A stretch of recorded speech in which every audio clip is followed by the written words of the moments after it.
Good morning mga kasolar. Ngayong araw na ito ay ating share ko lang sa inyo itong aking ginawang setup.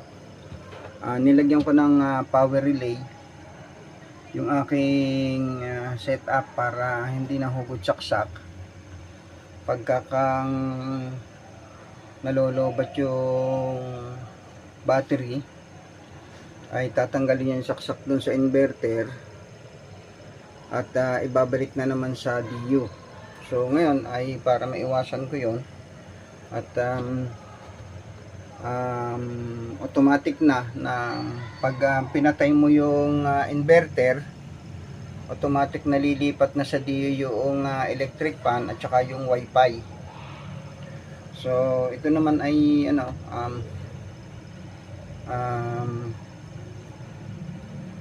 small setup lang